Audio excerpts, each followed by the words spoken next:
Good. That's good. So we are going to start very soon in roughly 25 seconds. For the others who are with us, please switch on your cameras. It will be so nice to see all of you and to make sure that even our colleagues. Hi, Dr. Prem. Good morning.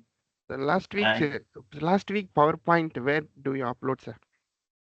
Basically, what happens is it will be for those who join, automatically they will get the link. If not, then I will get my guys to actually send to all of you. Yes, sir. All Sure. right. I couldn't get. I need this template also. All right. Sure. Okay. It's just past 9:30. It's 9:31. I'm going to start my session for today. For today, we are going to talk about principles of outcome-based education, OBE, as for many of you would understand, more so on the context of how UOW Malaysia implements and practices this.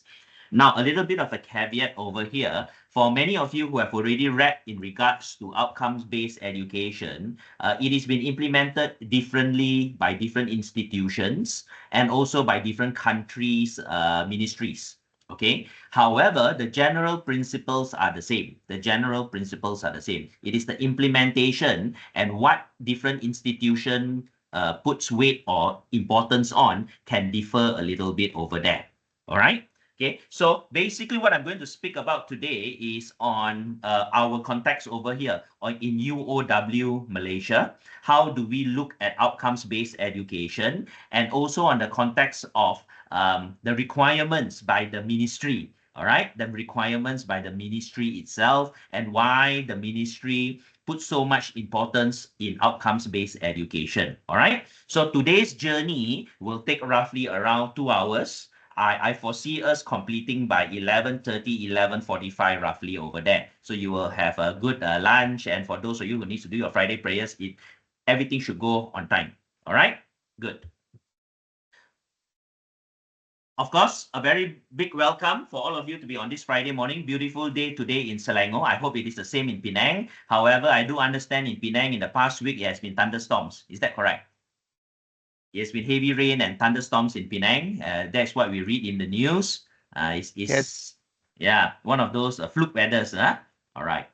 So our discussion topic for the day will be, we will touch on what is OBE, why is it important, and especially on the matter of OBE, UOW Malaysia take. Now, I think it is important for us to understand that in the Malaysian context, 2008, if I'm not wrong, 2008 is a very significant year for those of us in private education, where MQA and also the ministry there was an emphasis on OBE into all of us, especially for us who were developing programs itself. So for those who are in the engineering faculty and discipline, for you all, OBE is something that is not new. Correct or not? Engineers especially. Because if you look into the engineering board of Malaysia, there is a big emphasis, major emphasis on the on outcomes-based education itself. Whereas the other disciplines, it was not so. All right, it was not so. Not saying that we did not practice, but it was not formalized. It was not formalized. So 2008, is for some of you old timers like myself, we can remember there was a circular. So the ministry started sending around things on OBE. We need to implement OBE and how this is to be done and so on. So for many of us during that time, it was a bit of a shock because we were so used to being just delivers of knowledge to now assessing the achievement of the student. All right. So it is a little bit different over there. Previously, we just taught. Okay. We teach. Once we finish our role at the end of the day, thank you very much. We are done. OBE looks at it in a different context. It is basically, as you can see, outcomes based. Outcomes based means the ability of the individual to demonstrate competency. So we needed to make sure now students can demonstrate that competency. All right, in regards to just disseminating information to them. So there was a little bit of a change. All right. So at the initial stage, it was a bit of a hiccup for many of the private institutions. However, I won't say only private, all institutions. However, As time went by, if we slowly adapted, we understood it, and now it is very much in our everyday practice. Okay, I will talk to I will explain a little bit more about that. Okay, so when we talk about OBE, I think it's important for us to go back a little bit to this gentleman, William Spady. For those of you who have read his document, I have it here. This is this particular book. Okay, Outcomes-Based Education, Critical Issues and Answers, William G. Spady. He's also known as the father of OBE. So, of course, I will not give you a full summary of his literature itself. However, I think what is important for us to understand is these three basic premises of OBE. All right. Number one, all students can learn and succeed, but not at the same time in the same way. Okay. So it's basically all individuals are different. Me, you, Dr. Nurul, myself, Melissa, Dr. Prem, we are individuals, but we adapt differently. We learn differently. Some of us, you read one time, you will understand. Some of us, not only do you need to read, you need to watch the video and you need to take notes for us to understand. However, this doesn't make us any different in the way that of our ability. It is the way that we learn and we succeed. Okay, so that is number one. That is number one of his principle. Now, this goes very, very much in tune with the in Malaysia's aspects of previously we have this thing called MLVK. All right, where it is very much on the competency of the individual. Okay, so it's a person's ability to demonstrate the competency. So that's number one, his first principle.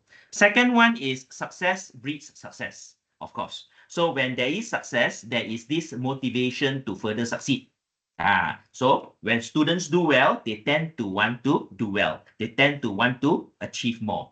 It is the general aspect of self-motivation. Whoa, I got a B plus finally. I'm so happy. I'm not actually crap in maths. Let's do better. You see?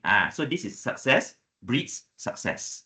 And in another context of success breeds success is also if you have an environment, okay, an environment of success, then those individuals who are in that environment can be influenced by this success.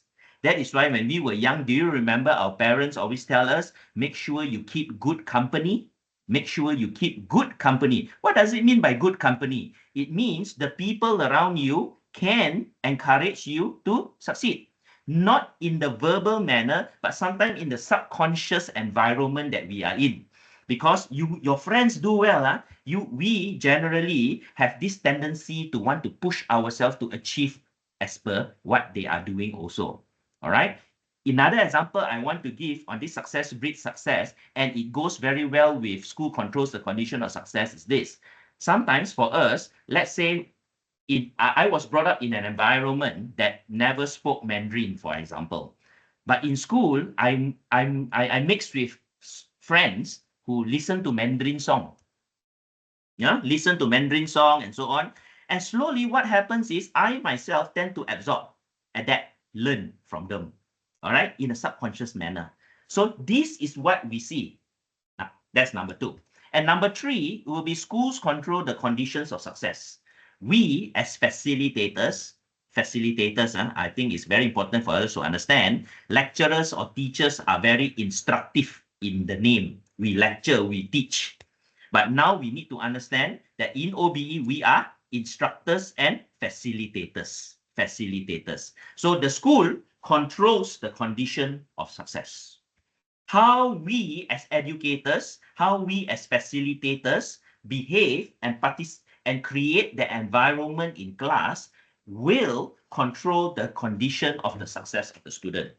If we create an environment of learning in our student, then our students want to learn. If we create an environment of challenge, we challenge the student itself, then the students may want to take the next step towards success, towards better learning. Okay, so that is what it means by school controls the condition of success.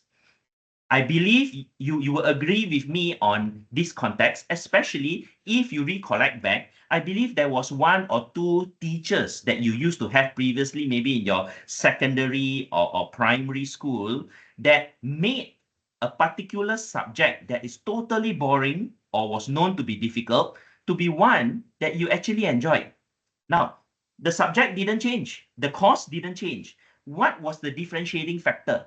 The person, the lecturer, or the school, or the condition. And that made it, in a way, interesting for you. And vice versa. Why do I say vice versa? There could be a course that is interesting, but because the teacher was hopeless, what has happened to you? You were not motivated to learn. You were not motivated to learn. So the school controls the condition for success is a critical point when we look into OBE itself. What do we play over here as an institution of higher learning? We need to understand what we do. Now, school does not mean sekolah, faculty, and only the facilitators. You guys are the teachers. No, it also means the external environment, the campus life. The campus life plays a role in the way students learn, you know. The library plays a role in the way students learn. The A and B, you know, our finance A and B, it plays a role the students learn. You may ask, Gabe, how does it work that way? Picture this scenario. Students come motivated, go and pay fees.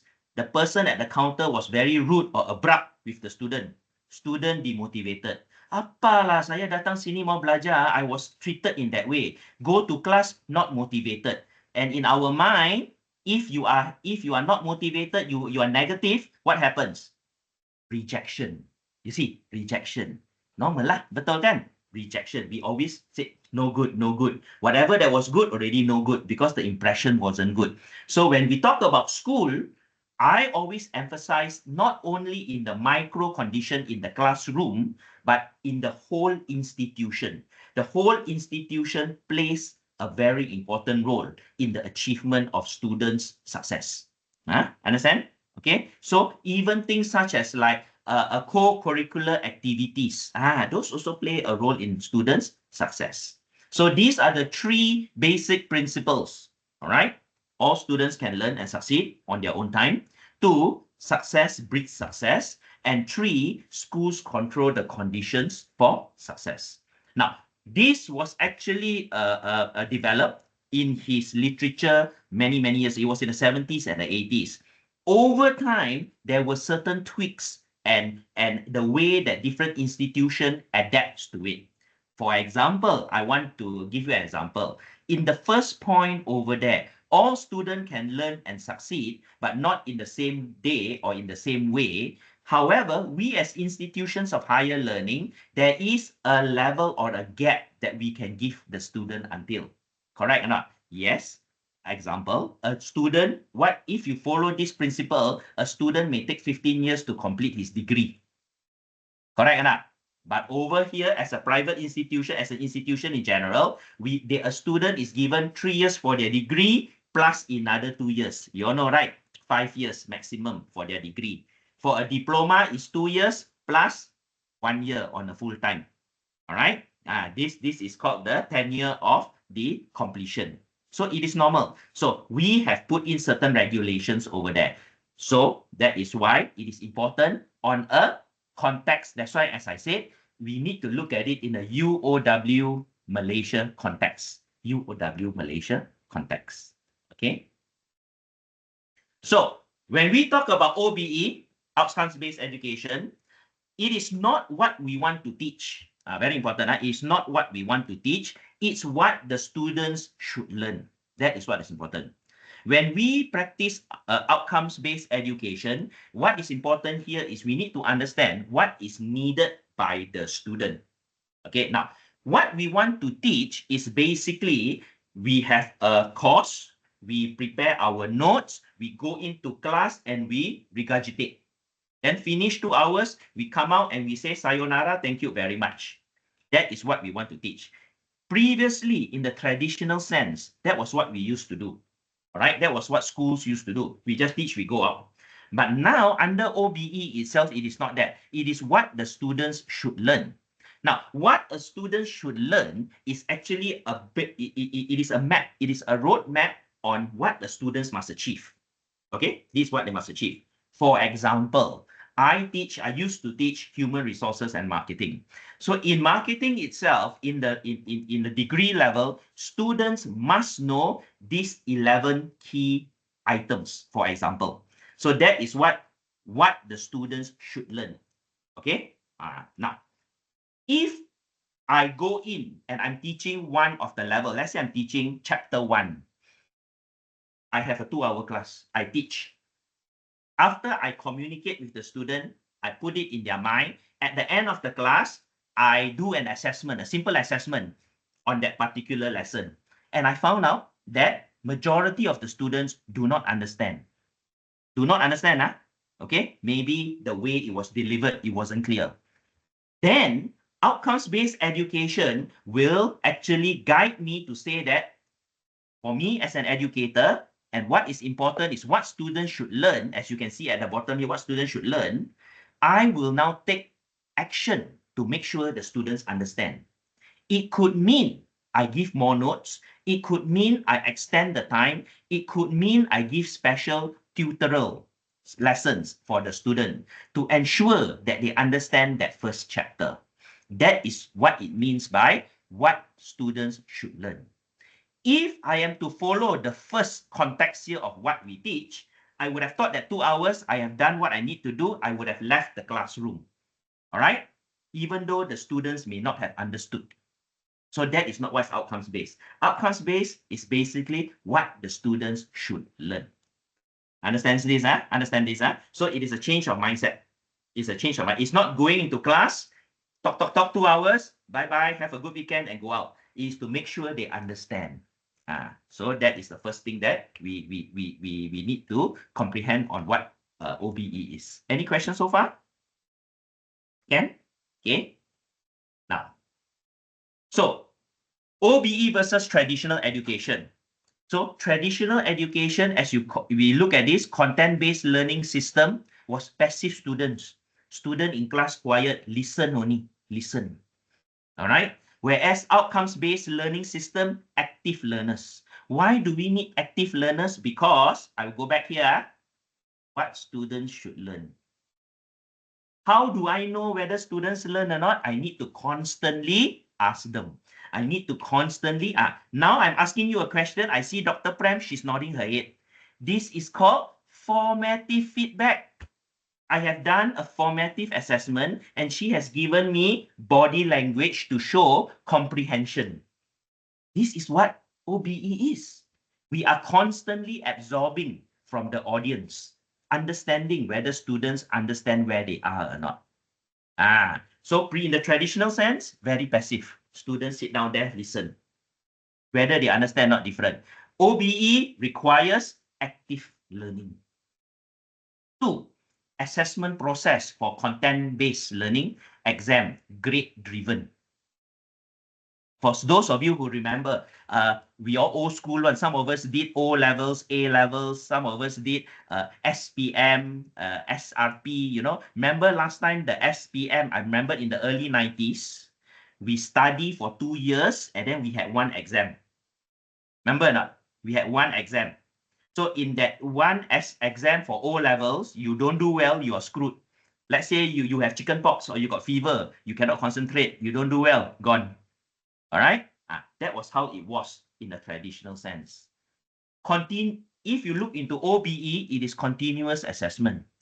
Assessment, ladies and gentlemen, doesn't have to be graded, doesn't have to impact the final grade.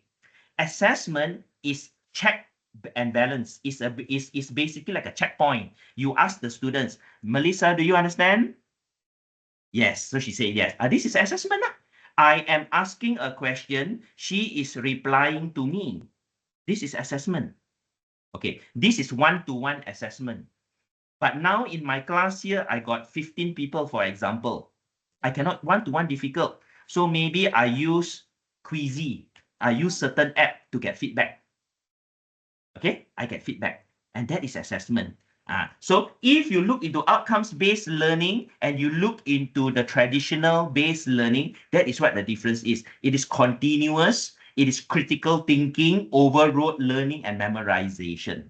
Okay, I will not go into the whole list over here, but I understand you get where I'm coming from right now. So that is outcomes based because it is the outcome that is important. Okay. Now, the paradigm shift in the education and training philosophy over here, it was very much from a teacher-centered. In a traditional sense, we were very much TCL, teacher-centered, where the teacher is the one that controls all the knowledge and information. All right. Where now we went into a more student-centered learning. Student-centered is where the teachers became the facilitators. All right. Teachers become facilitators itself. So when we, in a traditional sense, were just teacher-centered, it was very much the teacher was the omnipotent force, the main seafood, Chinese we call it seafood, all the knowledge I give, you absorb. Now, when you're looking into teacher-centered, teacher to facilitate means learning is holistic. How many of you experience this? Student ask question that you yourself don't have the answer. Why? Because students really learn and read a lot, right? They read, they may ask you questions, then there is discussion and so on. So that is now more student-centered. And this is what we want to encourage. We want to encourage critical thinking. So we want to encourage students to start speaking, asking questions. That is why what has happened now is the teacher is the facilitator. To facilitate means you are controlling the environment to ensure students reach the goal. You control the environment. You don't dictate, you control. In the traditional sense, teacher-centered, the teacher dictates. Okay, student, copy what I write on the board. This is what you do. This is the notes you follow. Now it is teacher as a facilitator. They help, they guide the student itself. Okay, now, let me ask you a question, all of you. When you have done discussion in class, what was was it a very lively kind of thing, or have you experienced questions being asked and very, very low reply from the students? Was it very lively, or was it very passive in class, in discussion? You can put it in the chat, or you can just unmute yourself and say active or passive. Morning, sir. Passive. Passive. Very good. Yes, been very passive. Okay. Other questions? Any of you? Passive or active? They answer but scared their answer is wrong, correct? Okay. So there's fear. Why? Why is there so much an environment of passivity and also fear? That is the question. Why is it so? Is it because in the first, sorry, there was an answer. Come, go ahead. Yeah, Dr. Prem here. Yeah. I think it's because the previous lecturers, because yesterday I started my first class in commercial law. So students are afraid to talk, and the aircon was blasting so cold. It was so cold for them. Then I said, why won't you say it's cold? The previous lecturer left it cold. So they were shivering, but they dare not say, I don't know what's happening. They're young adults, So if that is so, then what will they say about commercial law? They're not going to open their mouth and say anything, because I think that has been our education system. Correct. Very good, Prem. That is what I wanted to stress. Sometimes, see, the individual we get today in our class has been molded by 17 to 18 years, depending on what level they come in, of absorbing of knowledge. So when where do the students absorb knowledge? In school and at home. All right, at home. At home, when they are young, they mimic whatever the parents do or whatever their siblings do. When they go to school, they are then in an environment that it is being instilled onto them. When you are in primary school, secondary school, sometimes you just dengar only, right? Not okay. All right. So that is it. So some individuals, some students, you will find are not like that because they were in an environment that allows them to express. But majority that we get over here are not so. All right. Now, why am I stressing this? I am not here to judge whatever the students have gone through in the first 17 to 18 years of their life. I am here now to assist in to all of you educators for their journey in tertiary education. Now they are with us right now. They are with us. They are learning. They are doing a degree or a diploma or a master's or a PhD. So now we have a role to get them out from this kind of character or personality that they have. You may ask me, Gabe, why? Why do I care? Because the employer wants it.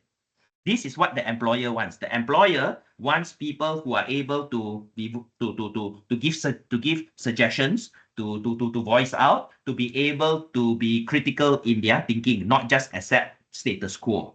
All right. And if you see OBE as we go along, one key aspect that drives us is what the employer wants. Outcomes based, outcomes is at the end of the day, student must get a job. So we are preparing student for the job. Correct or not? We are preparing them for jobs, you know, and in their future life. So that is why it plays such an important role to it. And we have been given now, in a way, some of you may say, a deck of cards that has no picture cards inside there. All right. So it is not very easy for us because it is challenging on how the students have been instilled in them already. But that is how it is. So what we do over here, we try to get them out from this environment that they are in. Am I saying all our students are bad? No. Because let me give you one example. I still remember this very vividly, and I believe some of you may have heard the example that I've given. Over here in Selangor, we have students under the Petronas Scholarship. Petronas Scholarship means Petronas sponsor this student study here for their whole degree. I still remember this was quite a few years ago.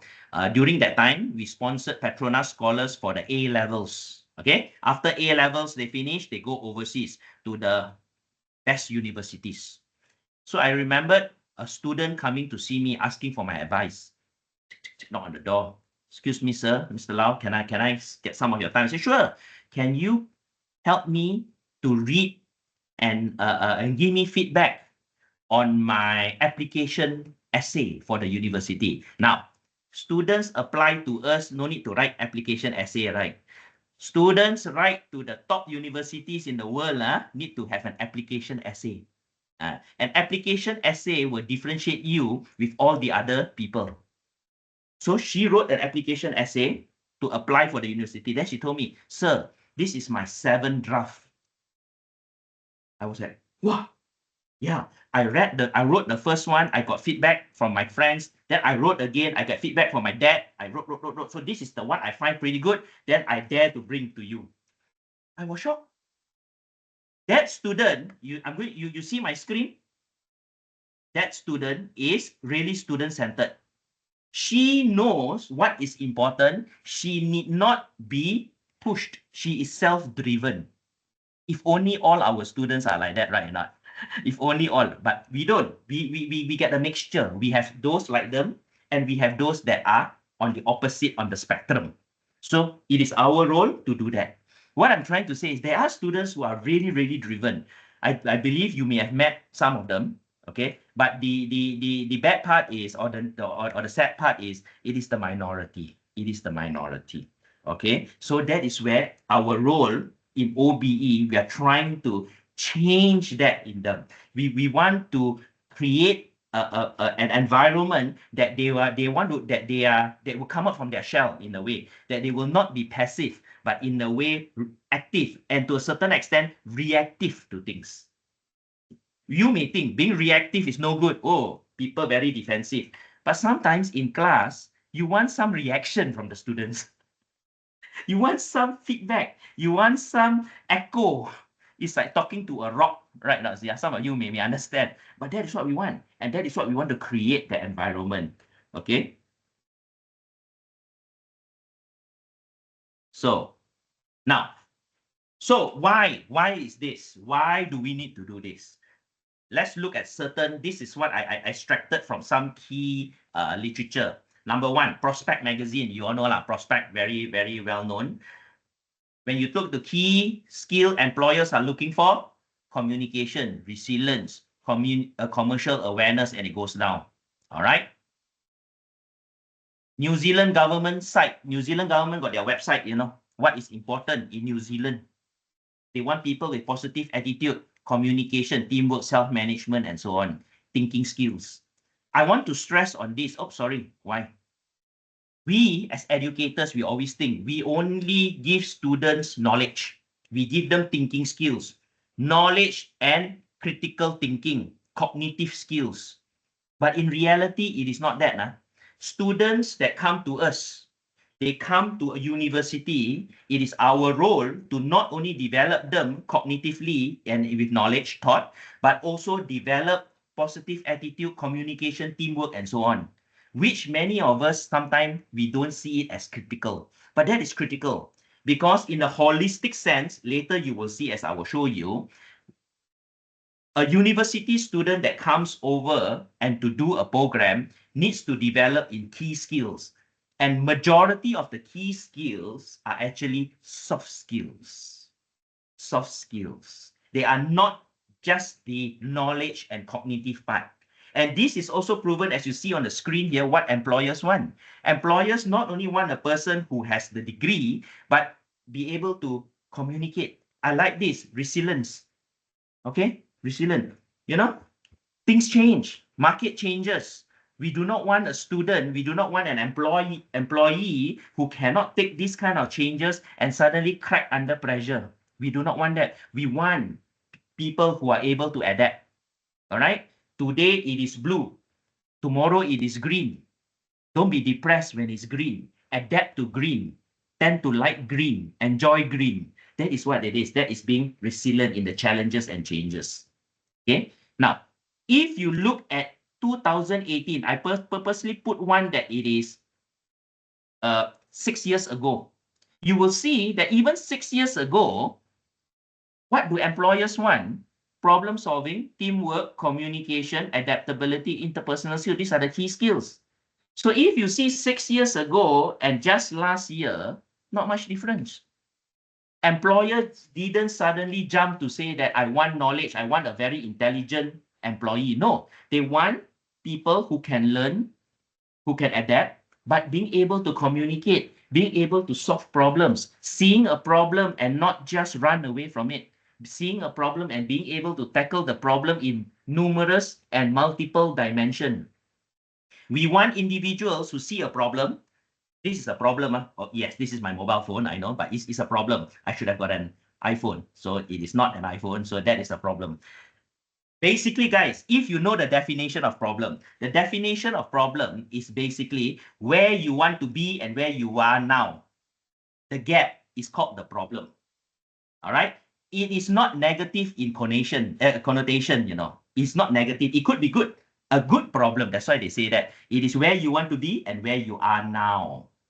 Okay. So basically, if you look at this, employers want the same thing. From 6 years ago till last year, the basic skills that they want is the same. Okay. So the evolution of employee. So this is where the change a little bit to show. Previously, it is very more rigid. Now there's a lot of flexibility, ability to learn, the ability to work anywhere, and so on. So when we talk about OBE philosophy, now you understand what the employees want.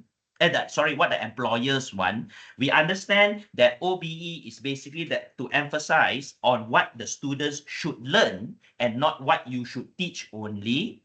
Then the next thing that we see on the screen now is when we focus, what is the focus of OBE here is there are a few things. Number one, for us as educators, curriculum design. Curriculum design needs to be OBE centric. It needs to be designed in the way that at the end of the day, the student will be competent and what the employer wants. What the employer wants. So curriculum design is very important. Number two, teaching and learning. The way we deliver our lessons cannot be how we were taught previously 30 years ago. So teacher-centric. It needs to be holistic learning. It needs to involve student and facilitator. Teacher, teaching and learning. And finally, assessment. assessment is critical. In our context, the assessment is the tool that we use to determine whether students achieve a particular goal. Correct, right? That is what an assessment is, right? So the way that we select and the way that we use our assessment needs to be effective and efficient to assess whether students achieve their goal. That is very important, the assessment itself. So it is from curriculum, what you design, what the students must learn. Teaching and learning, how you deliver. Assessment, how you make sure that students have achieved the curriculum. All of these three creates a trifecta that is important when we are looking at OBE. OBE is not just we design a good curriculum. After that, delivery is the same. Assessment is the same. No point. So it is a trifecta of components over there. Understand this, guys? Following? Yeah. So relevance of OBE in a rating accreditation requirement, a little bit of quotes. These are Malaysian academic individuals that I find are very relevant. Quality assurance audit by the Ministry of Education, MQF, and the MQF, there's a big emphasis on learning outcomes. Our MQF. Now, what does MQF mean? MQF is the Malaysian Qualifications Framework. On my table, for those of you who have been to my office, there is always this is the document. This is the MQF. I will show you later. You cannot see it anyway. The MQF. The Malaysian Qualifications Framework is actually the guiding force. Gone to give a clear explanation on what levels are, what does a degree mean, what does a master's mean, what does credit mean, what does all of these critical things mean. So that is driven by the Malaysian Qualifications Framework. From the Malaysian Qualifications Framework, then there are many different guides to assist in it. Okay, so this document is very important. I always encourage all my colleagues, all of you, to read this document. Okay, so MQF clearly states learning outcomes are critical over here. Learning outcomes. It is not how long the teacher teach, but it is what the students learn. What the students learn, that is important. Number 2, accreditation requirement for professional programs by professional bodies emphasizes learning outcomes, especially when you look at computing and engineering. Engineering faculty, OBE, as I said, if you're looking at the seafoods, the real masters of OBE, it is the engineers. All right, they're under their professional bodies. There is already emphasis on OBE before it was required by MQA. Before, why? Because it's critical. Engineers, right? Not before. I believe even the medical faculty has always had OBE instilled and required in their professional accreditation before what was required by MQA. Real benefits of OBE, anticipation of real benefits. So if we are good practitioners of OBE, then there'll be more directed and coherent curriculum. Why? Now, let me explain to you. Why did Prof. Suhaini say that? Because if you are clear on what the students must achieve, at the end of the day, students must achieve this. All of us are clear. Then we will behave in the proper manner. The word behave means deliver, practice in the proper manner to ensure that the student will achieve their goal. Right? So you'll be more directed and coherent curriculum. When we design our curriculum with OBE, we will know, we will question ourselves. When the students graduate, what skill do they need? Then it's very, in a way, directed. So we will put in things which is required. I will touch on it later. Graduates will be more relevant to industry and other stakeholders. Guys, at the end of the day, why are we here?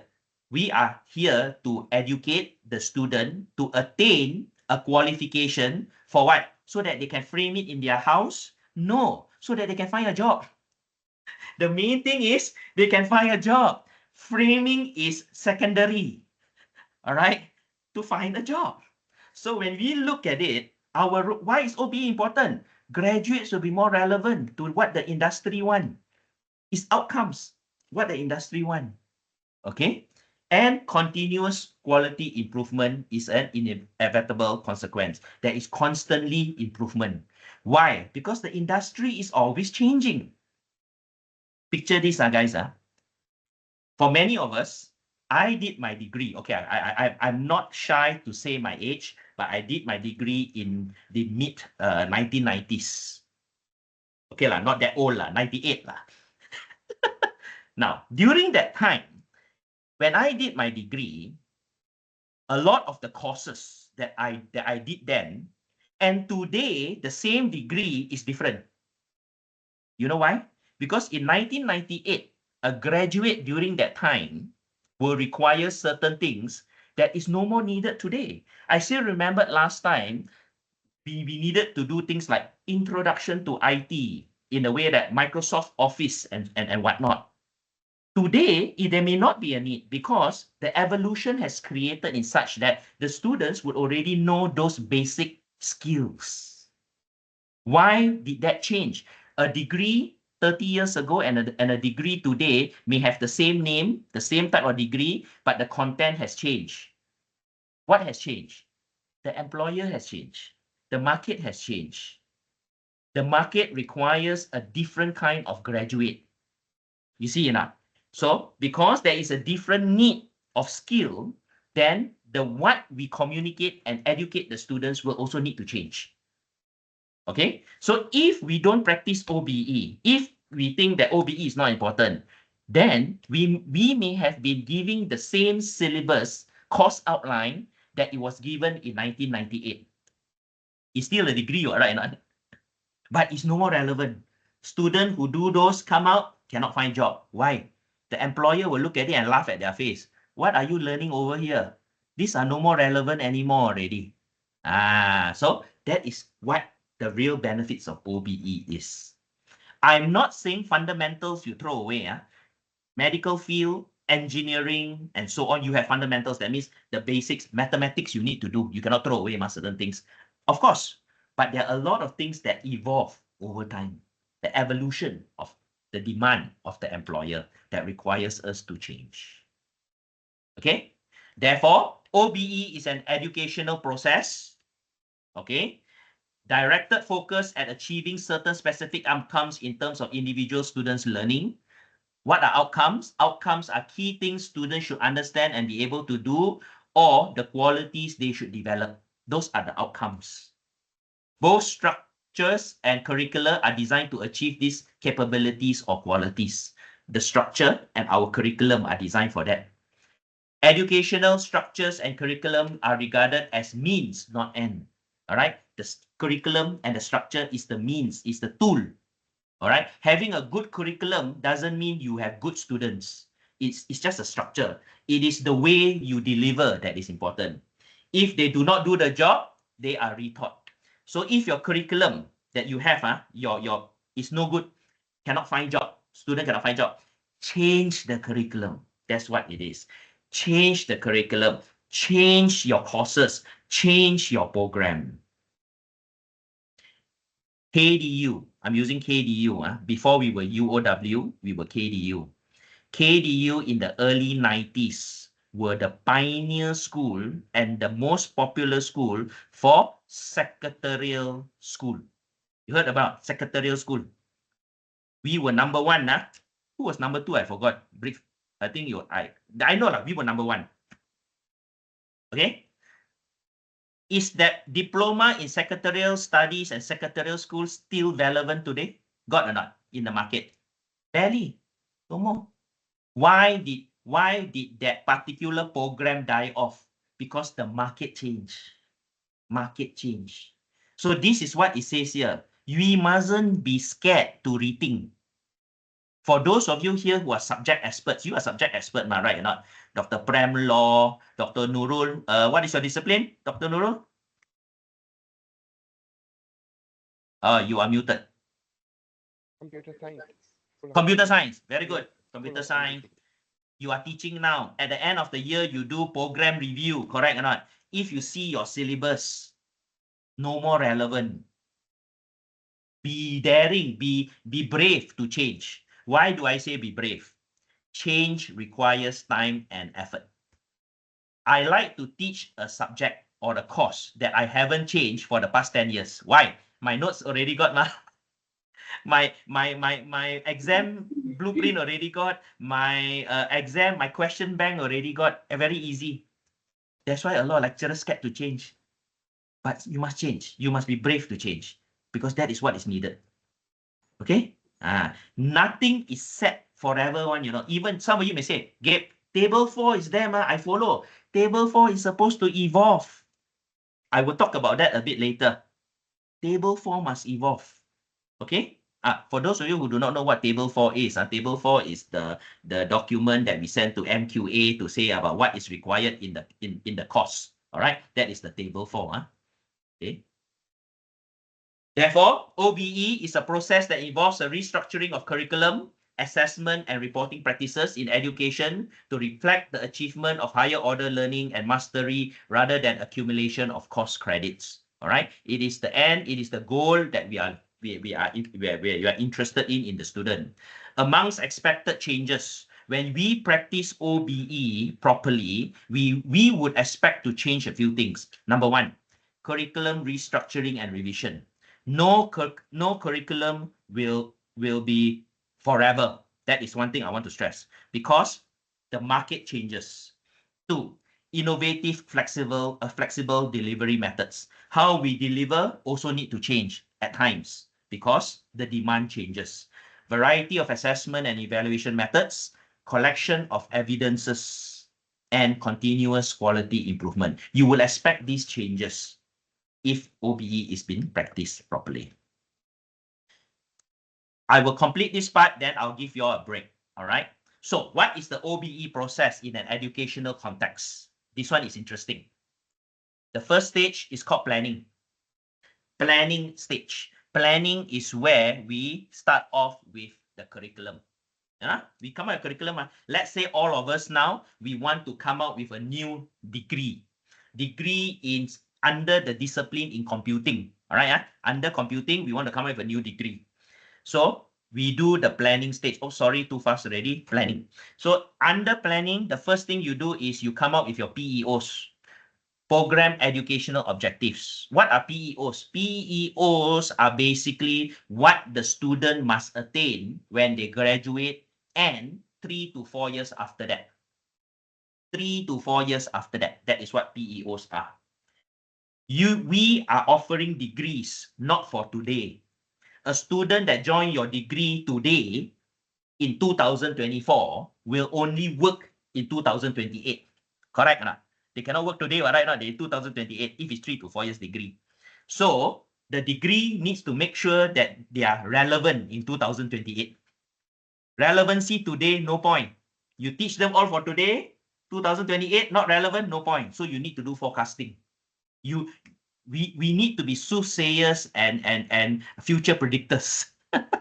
All right. So that is called PEOs. All right. Program Education Objectives. Then after you get your PEOs, these are the things that the student needs to get. You come up with your program learning outcome. The PLOs are key elements, normally around 8 to 11 items that will guide. At the end of the day, when students achieve that, they will achieve their PEOs. I think for many of you, you have seen these terms because when you look into your document, sure got one, correct? Okay. Only after you do that, then you look into the actual curriculum. The curriculum is the breakdown of individual courses for you to achieve your program. So your program, example, Bachelor in Computer Science and Artificial Intelligence, example. In that bachelor, students must have different skills. And different skills will now be subdivided into courses or subjects. We call in Malaysia course, but some of you may call it subject, but in Malaysian context, it's called a course. Okay, so what do we do over there?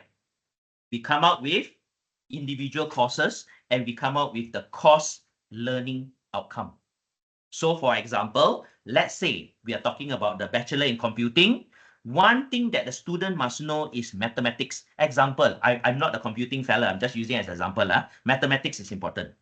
So what in mathematics? There's so many mathematics, so many. Correct or not? So we got trigonometry, we got algebra, we got A, this, back, and so on. But what is needed for them? So that is called course learning outcome.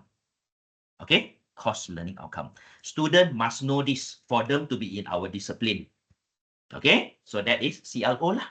And once you set your CLO, then you set your topics. Course learning outcome first, then topics. Not topics first, then course learning outcome. Course learning outcome first. What must they get? So some of you may ask, Gabe, how many course learning outcomes should we have? Normal practice is, it depends on what do you want them to achieve. If there are too many, you may want to split that course into two. Mathematics 1, Mathematics 2.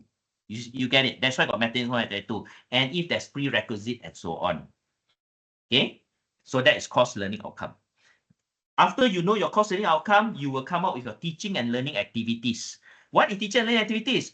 For my students to achieve this outcome, how am I going to educate them? Educate, I put in commas. It could be lectures. It could be workshop. It could be visitation to industry. You see, those are teaching and learning activities. It could be inviting Melissa over to give a talk on specific topics. So many things that you can do. All right. It could be watching YouTube videos. That is called teaching and learning activities. Then you need to also come with assessment. How do I know whether students achieve the course learning outcome? There must be a way to assess. So that is called assessment. What is the best way? It depends. Then all of this you calculate, you will come up with your student learning time. Student learning time is how much time a student needs for them to achieve this. How much hours do they need to study on their own? Lectures, exam, assignment, and so on. So once you calculate the student learning time, you can get your credit hour.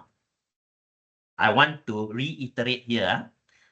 You calculate here first before the credit hour is the outcome, the last thing you get after you calculate this.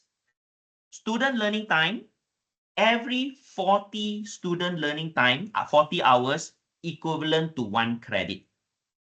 40 equivalent to 1. So, for example, let's say Mathematics 1. Student require 120 hours to achieve the course learning outcome. 120 jam.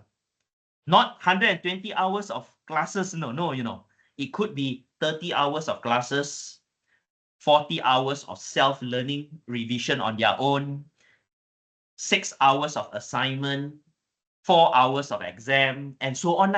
Workshops, tutorial, and so on. So total hours of student learning time is 120. 120 divided by 40, how many? Berapa? Come, mathematics. Senang lah. 3, right not? 3. So it's 3 credit lah. That is how you get credit for your course. Understand? That is how you credit. It is driven by what the student need. It is driven by what the student need. All right? You see that? That means student for mathematics. Now, why? Because mathematics will be very different for different course. Example, this now I give you an example, Bachelor in Computer Science, right? Not? So maybe it's 3 credit. If it is Bachelor in Engineering, what has happened is the need for mathematics is more. Example. So you calculate, it becomes 160 hours student learning time. That course becomes 4 credit. Now you understand why I got 3, 4, and so on different credit. It is based on what is needed by the student, not what the lecturer or the school want to give. Not that. It is that. Let's say it is another course. Mathematics is needed. I'm using as an example. I'm not down stepping a particular, let's say early childhood. Mathematics need lah, but a little bit only lah. After calculate, 80 hours only. 80 hours means 2 credit lah. Right now. So that course is only a 2 credit. It's a very small course. That is how credit hours are developed. Okay. So after you develop that, understand, guys? Understand? Then after that, you come up with implementation. Implementation means once your syllabus already, you implement. Here you do your lesson planning, marking scheme, your teaching lah, the way that you implement this particular plan itself. Then you evaluate. Effective or not? You evaluate the whole process. Then you review. If you come up with a degree program, bachelor in computer science, remember we were saying, and AI, after we run 3 tahun, 4 tahun, a few times, student cannot find job. What will you do? Continue running? No. But students are still interested in this, but cannot find job. Something is wrong lah. So you go back to the planning stage. You go back to the planning stage. Hey, what is wrong? Are our PEOs wrong?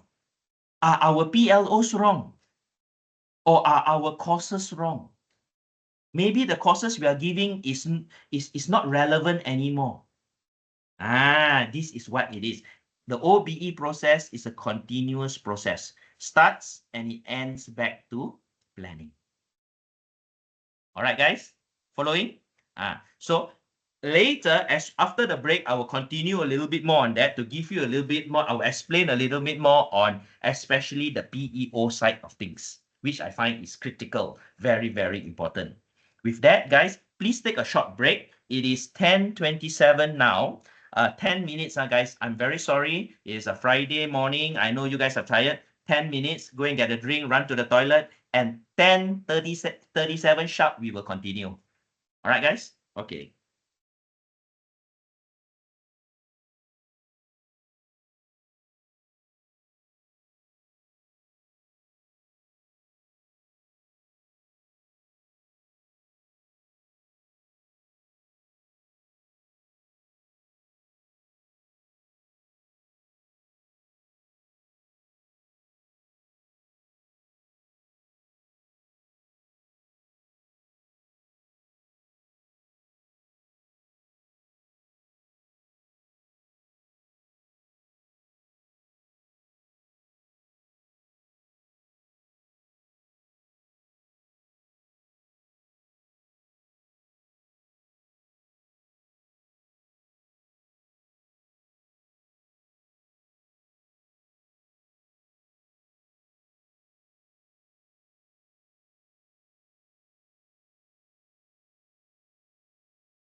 All right, fellow colleagues and friends. Hope you're back. Yes. The Kamini is there, Dr. Prem, Melissa. See, you mustn't forget, for me, I needed to run to the gens, and for me, the gens is pretty far away. That's why I needed 10 minutes. All right. Okay, so I would just like to take the next few, maybe a minute. Any of you got any questions on this? Reiterate, the OBE process always starts off with the planning stage and the PEO. So it's always the PEO, program educational objective. It is the big question. Why are we doing this program? Why? For who? Why? Okay, that is always the first thing. Then only it escalates, cascades down to finally the cost. Okay, it is never driven by the cost first. It is always the why. Why students need to do this? This program for who? Will they be able to find job? And so on. That is the first thing. Then after that, as I said, whatever you do, you try. Then when you at the end here, you do the curriculum review. That is why curriculum review is done every year. But that doesn't mean you change a lot every year. You can review the textbooks and so on a little bit here and there, no problem. But every cycle, the word cycle means the duration of that particular program. Diploma 2 years, degree 3 to 4 years, you should do what you call a major curriculum review. Because MQA will always ask, your program sudah run 4 tahun. Takkan there is no change in the market? There will be change in the market, right or not? If you're giving the same thing, something is wrong. That means you are not following the OBE principles. You're not preparing the students for the industry. Okay? Now, also, it is important, as I stressed earlier on, remember earlier on I said Malaysian Qualifications Framework. This is the key framework that evolves. So the second edition came out in 2017. Then there were quite a few, circulars. And just recently, hot from the press, just I think a couple of weeks or months ago only, there is this 2024 version. All right. Now, I want to show you this 2024 version. What are the 4 key changes? There are actually 4 key changes, which they had to do because the market is changing. Number 1, the MQF 2.2nd edition 2024, the first thing that they change or they emphasize on is value-based education. Value-based education and an educational approach that emphasizes development of moral, ethical, social values alongside academic and technical skill. So now they put it as an emphasis. You don't only teach them, you need to develop that. Why? Why do they put this in 2024? Because I believe in the past few years, you've been seeing a lot of white-collar crimes and so on, right? Not. So they have to put it in. What I'm trying to tell you is this, ladies and gentlemen. Even the government is also learning and they are changing. They are reviewing. They're coming up with new policies. Number 2, flexible learning pathways. Things such as like APEL. APEL, we are the APEL Center. So they are also putting it as an important thing. Because the MQA, the ministry, understands that there are a lot of people without qualification who is working at mid-level positions and they cannot climb. So they have flexible learning pathways. 3, SDGs. See, number 3, Global Sustainable Agenda, Strategic Development Goals. So there is an emphasis that when you develop your program now, you need to look into the 17 SDG. Are you supposed to tackle all 17? No. Jangan you mati, seriously. You emphasize on a few key ones lah. All right. Now, as you know, these SDG, Strategic Development Goals, are key goals set forth by United Nations so that we'll be able to focus for the betterment of mankind. And number 4, harmonization of MQF with other sectoral occupational frameworks. There are a lot of frameworks in the country. So now there is a better harmonization. That means MQF, ministry itself, that comes up with a guideline for programs, will not stand alone as just this is what we want to do. But we will now take into consideration what industry, the people in the industry and so on in business, what are the guidelines they have, and we will work together to ensure good coordination. Because at the end of the day, what is important? At the end of the day is these people graduate, become relevant. So in a nutshell, they came out with the new review. I've just summarized it for you. These are the additional 4 things. So what is going to happen is like this. Any of you who are developing, especially some of you heads of school, Dr. Prem and so on, if you are developing new programs, you need to look into this now. We are developing a good, let's say we are come up with a bachelor in law, local one. We also need to look into moral, ethical, social values. What kind of activities can we instill in them? We also need to look at how does it, in a way, complement the 17 SDGs. Which SDGs do we want to emphasize on? It could be your assignments and your projects and so on. So this is what the second edition 2024 actually emphasizes. All the other things are similar. They tweak a little bit of words here and there, of course, like vocational studies and the recognition of vocational studies have been elevated, higher level recognition, which is good. But other than that, this is the key part of it. Okay, so ask yourself, why was this not in the first version when second edition came out in 2017? During that time, the environment maybe did not require, or I would say there was not so much of emphasis on this. But recently, in the past 6-7 years, there have been seen a lot of changes happening. So even MQA put this in now. They say, hey, our students need this. They need this because there are too many funny things happening already. Okay. So they are also changing. Will there be a new circular coming up? Who knows? Maybe something big can happen at the end of the year, and next year MQA will come out with MQF third edition or something like that. You see? So they are also changing. Why? Because they practice OBE. Outcomes based. This is outcomes based. That's why they change. Okay? So under the MQF, I mean, I just put this here. I believe most of you know about this. This is a bit of a refresher. In Malaysia, the MQF levels are tahap 1 hingga tahap 8. 1, 2, 3 is called certificate, 4 is diploma, 5 is advanced, 6 degrees, 7 masters, 8 is PhD. This one, please guys, you must know by heart lah. This one you must know. This is in Malaysia. That is our tahaps. Okay. And if you are talking about a bachelor degree, minimum graduating credit is 120. You can do 130 is okay, 140 is okay, 150 is okay, but minimum 120. Okay. So you should understand on this context over here. Okay. Any questions on this? Tada ma, this should be okay, right? Okay. Okay. So a bit on emphasis, just to recap a little bit on, especially I went back on the PEO part because I find this is the most critical thing when you're talking about school or institutional implementation of OBE.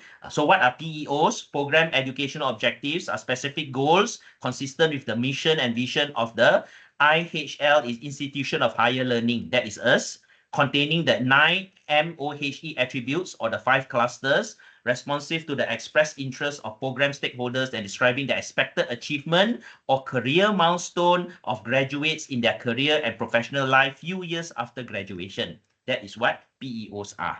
So PEOs are employability attributes and selling point of your program. Okay, so at the end of the day, student graduate and beyond. Okay, so these are actually the MQA learning domains. These very old already, never change. But what they have is they have this, the 5 clusters. If you look at the 5 clusters of learning, this is the important one. They have under MQF, they have came up with these 5 clusters. This replaced the 8 MQF domains. Previously, we got the 8 domains, correct or not? So now it is these 5 clusters. And these 5 clusters can be subdivided into 11 subclusters. So what are these? These are the things, guys, that the ministry has already stated. Every student must attain at different levels. Certificates, let's say I am a diploma student and Melissa is a master student. A diploma student means I'm tahap 4. She is a tahap 7. Both of us need to attain this upon the completion of our program, but at different levels. Okay, at different levels. For example, because Melissa is doing a master's at level 7, leadership higher lah, more important. For me, diploma, it is important. Not saying leadership not important, but more emphasis will be on the knowledge and understanding part. You get this, huh? But all must achieve. So what are these 5 clusters or 11 subclusters? You can see knowledge and understanding, cognitive skills. So knowledge, you know, cognitive, able to think.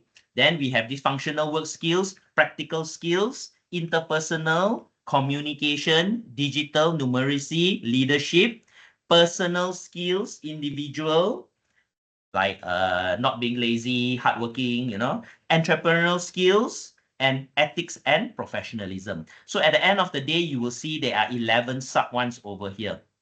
That is why, as you can see, what we practice over here is our program learning outcome. We need to set our program learning outcome to abide by this. That is why for the new programs that we develop, we have 11 program learning outcomes. Why do we do 11? Because 11 matches the 11 that is stated. Okay, the 11. So it's easy. So when MQA asks, do you abide by the 5 clusters or the 11 subclusters? We say yes. Look at our program learning outcome. Our program learning outcome follows this. The topics are knowledge and understanding. So examples, we can write to develop a student in early childhood with fundamentals and knowledge of early childhood education. That is knowledge and understanding. Macam itulah. So it's easier that way. If you are going to you say, Gabe, I want to have 8 program learning outcomes. Can. But the 8 program learning outcomes, 1 or 2 of the program learning outcomes will have 2 subclusters inside. When there is 2 inside, susah a bit lah. Better to divide it so it's easier for us to determine achievement. Understand this, guys? So it's easier that way. Okay. Any questions? This is already set. This is set. And I'm going to tell you one thing, the secret to success. I love this secret to success. If you read, cannot see, okay, anyway, this is it.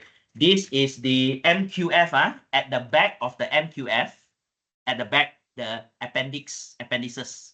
They put very clearly, for certificate level, what is the requirement for knowledge? What is the requirement for cognitive skill? What is the requirement for communication skill? For diploma level, what is the requirement for this? For degree level and so on. Okay, so it actually structures it so clearly. So our document over here is very, very, very comprehensive. Very comprehensive. All right. So I give you an example. For certificate under knowledge and understanding. Okay. Describe simple, factual, and basic knowledge. That is certificate. I'm going to read to you now. Example will be diploma. Diploma. Demonstrate systematic comprehension of a broad range. You see the difference? Certificate is describe. Diploma, demonstrate. I'm going to read to you degree. Degree. Learners will demonstrate a thorough comprehension. Thorough. So guys, read this document. You read this document, you can start your own college. Easy. Must read lah. That's about it. Everything is there. Everything is there. So as I said, Malaysia, we all have the best. We have the best documents, everything. Implementation only yang kita susah. Okay. Any questions, guys? Understand? Understand, Good. So PEOs, how many? Normally 4 to 5 statements of what the graduate are in 4 to 5 years' time. Okay, must include all 5 clusters. Okay. So how does it work? So with the PEOs you got ready, PEOs will drive your PLOs, program learning outcome. And your program learning outcome will drive your course learning outcome. Your course learning outcome will drive your LLO or your lesson learning outcome or your weekly topics. So for example, PEO, we have 4 over there. And then PLO, as I said, we already got 11. Right now, 11. We follow the 11 of the subcluster. Then your CLO, each course do not need to map with all the PLOs. Cannot, So each course maybe only map 3 PLOs or 2 PLOs. So with the many courses that you have, the way it maps, it will eventually achieve all the PLOs. That is what it is. That is how it works over there. Okay? That is how it is. Okay? So if you look into in a diagram, in a form, in a very visual form, I really like this. I took this directly lock stock. I need to reference this from the ministry website. PEO is driven by this alumni, misi, this is in BM, mission, vision, stakeholders, and penasihat industry. They are the one that tell us what the student will need. So for example, if you're in the computing field, you're in computer science, for example, your PEO should be driven by people from the industry, stakeholders, your mission, vision, your alumni, and so on. So let's say you get the people from Intel. Intel will come. So Intel will actually tell us, we need graduates in 5 years' time that will be able to do this, that will be able to do that, that will have this kind of skills, that will be able to be adaptive to this and that. So with that, you create the PEO. You understand? Because industry tell us what is required 5 years down the road, that is why before you come out with a new program, there is a lot of research that needs to be done. What kind of research that needs to be done? You need to read a lot of journals. You need to be really a futurist to determine, to forecast what is actually needed. What is actually needed in the future itself. That is very, very important. Because if you make the mistake there, your program cannot sell. Correct, ma? And your program is good only when the student graduate and how many years after that. So it's a lot of work. That is why it is not easy to start a program. We don't just start a program by saying overnight, let's start a new degree program. Yay, happy. No. There's a lot of thought into it.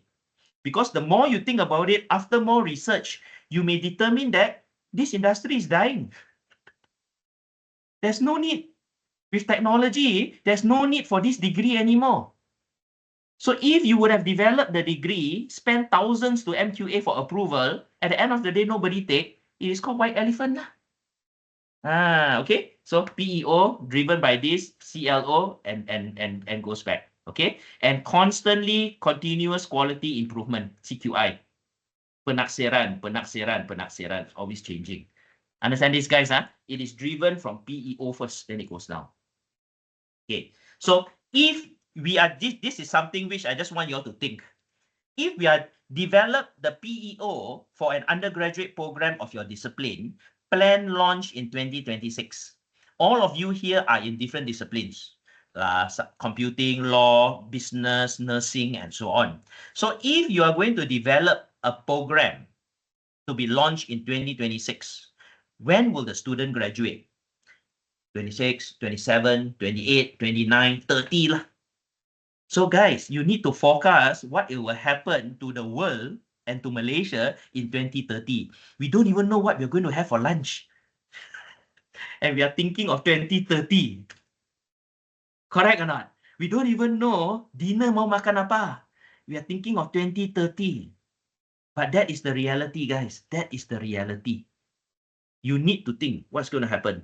What is going to happen? Certain traditional elements like the legal fraternity, not much change lah.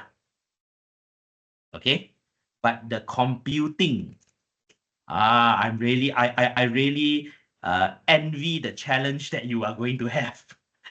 Computing, engineering, business.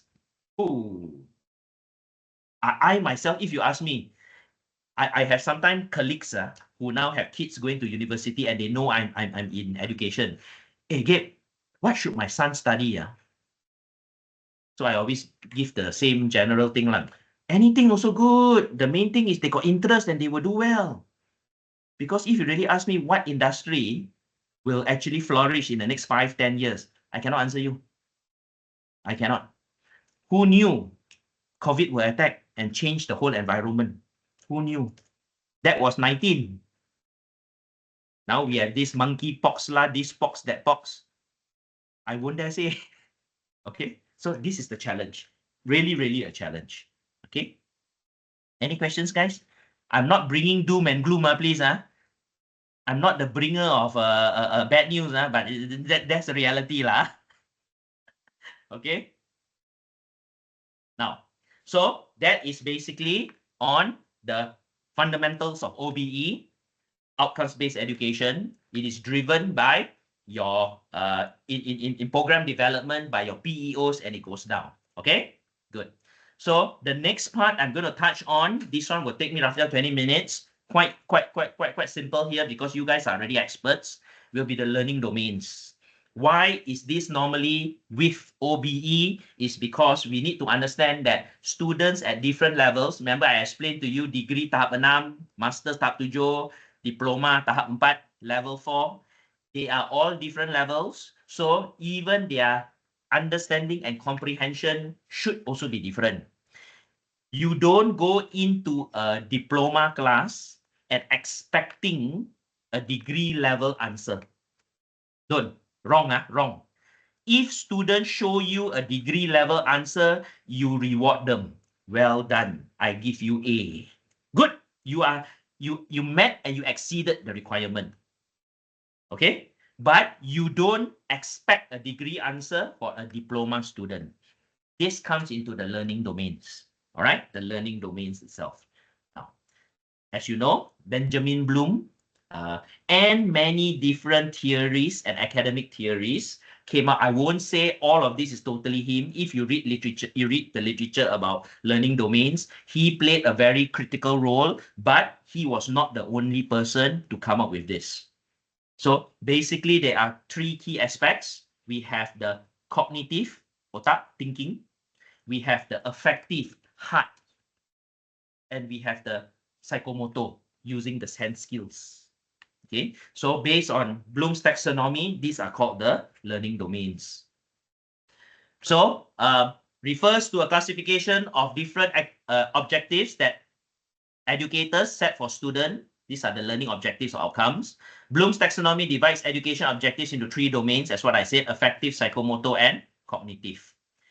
Now, within the taxonomy, learning at the higher level is dependent on having attained prerequisites, knowledge, and skills at lower level. Okay, it means this. Before I can apply is level 3, 4, apply a theory. I need to have the knowledge of the theory.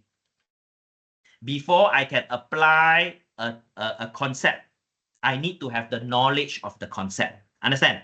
So that is what it means. So knowledge is lower, application is second, and then after I apply, I can synthesize. I can create new.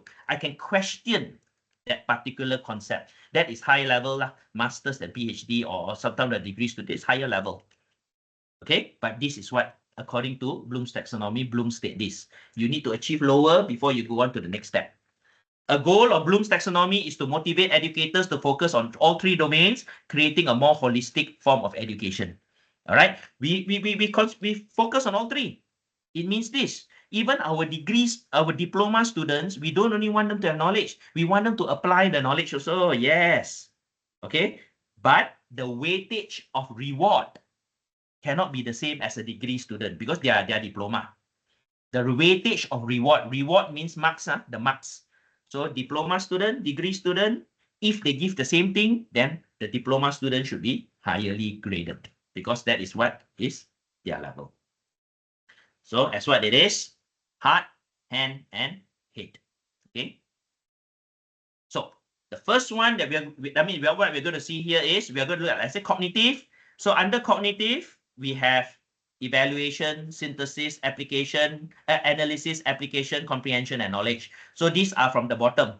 Affective, receiving all the way to internalizing values, and then psychomotor will be from perception set, guided response, all the way to adaptation, and goes on.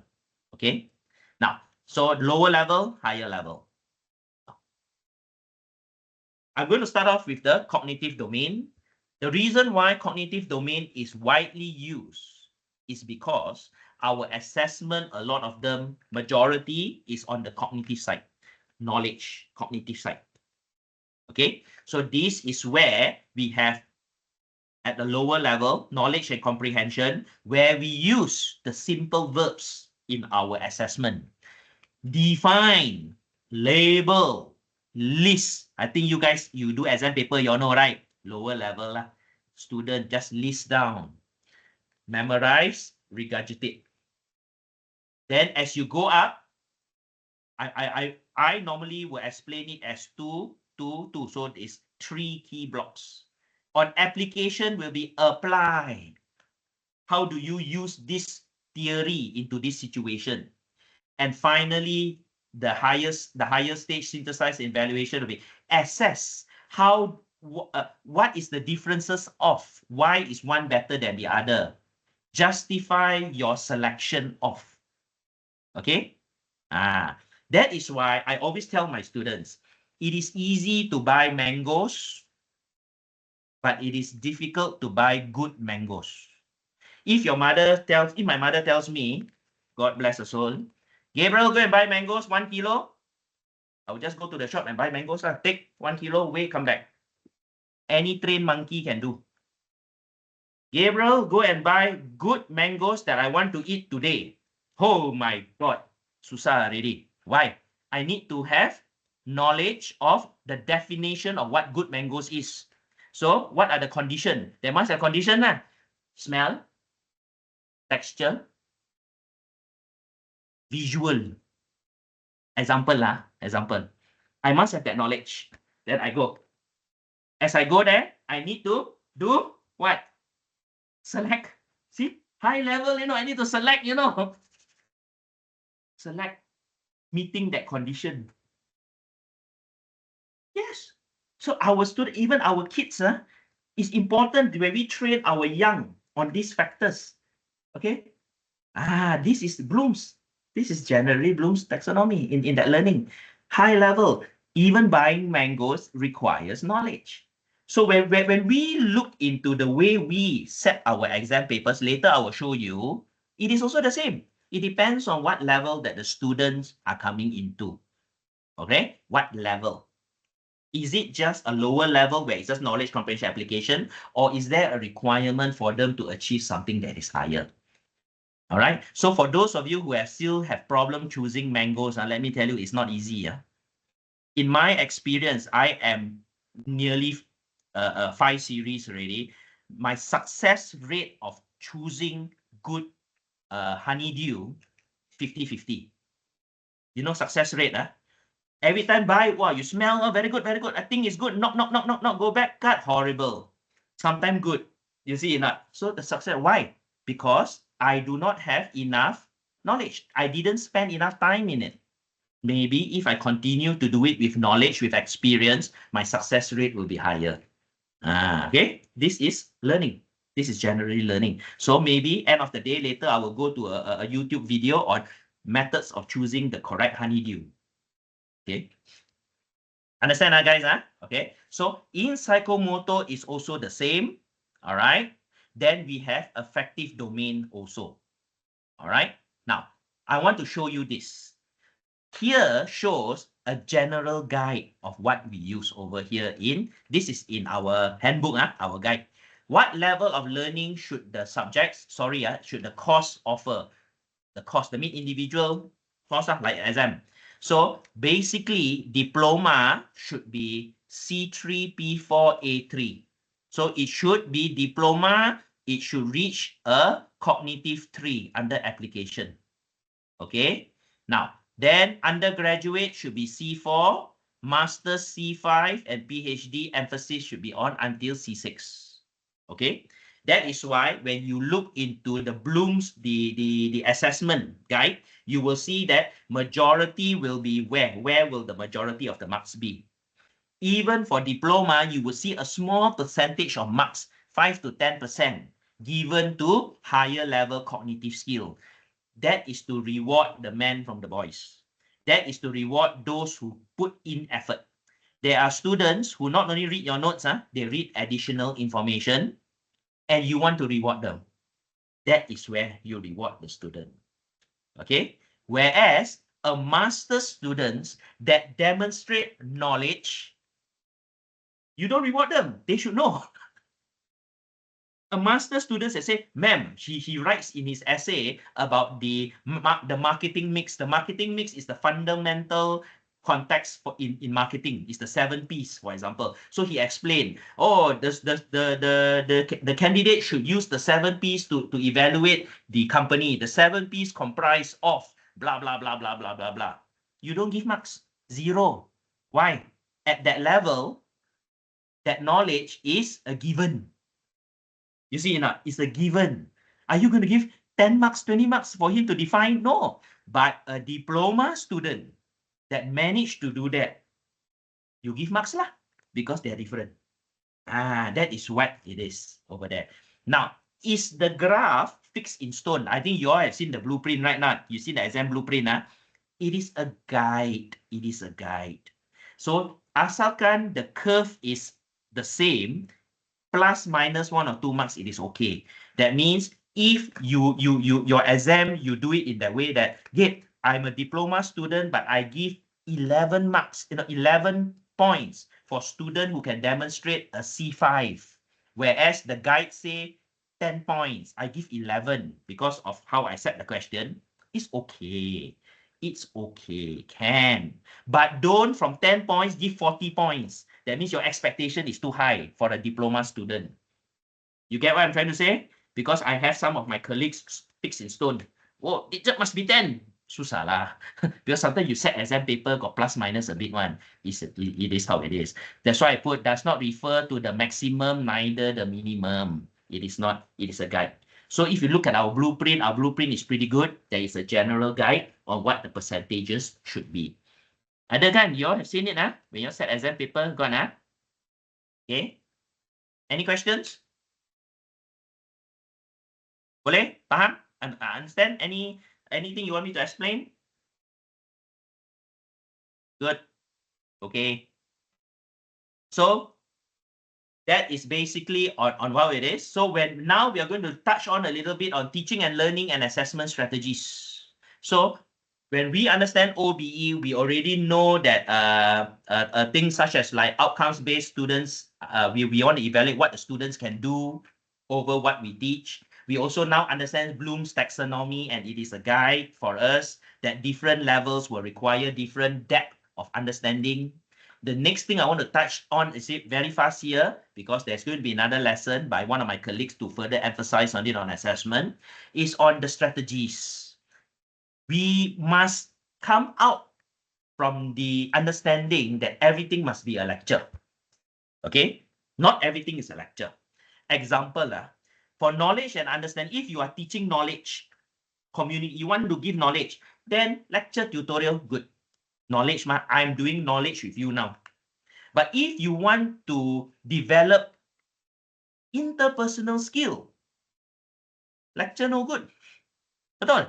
Lecture no good. You may want to use tutorials, project, case study, work groups, and so on. Discussion, I still remember last time when I wanted to look into, I started last time this thing called PDS, PDP, Personal Development Skills. All right, that was in the mid-2006 or 7, I can't remember. So part of it was in our old campus, I took the students out. Okay, guys, come. Let's walk out of the class. We are going to learn about communication skills. All right. So it wasn't a lecture. It was more under a tree kind of thing, but our old campus, there was no tree. It was actually next to the graveyard. Lamai. Okay, we had a mamak, very popular mamak next to the graveyard. So we went there and we had our own discussion. We talked about it. We talked about things like communication. Look at how we communicate even to that mamak fellow over there. What was important was getting the message through. So what did we use? We used a medium that he understood. So we used Bahasa Malaysia to order. Communication skills. That was what we did in a different environment. It wasn't a lecture. All right. So what we shows over here is we have teaching and learning strategies. What can be used? This is not set in stone. This is just certain examples. And assessment strategies. Please don't do exam for communication skill. Written exam for communication skill. Tak boleh lah. That one must be presentation or interpersonal. All right. Interpersonal. How do people work together in a group? It cannot be an exam. How do you work in the group? I work very well in the group, right? Essay. Of course, he will write the best thing lah, right or not? It doesn't work. So these are called assessment strategies. Assessment strategies are chosen based on what you want to achieve. And it is fluid. It can evolve. It should evolve. Okay? Mustn't be set in stone.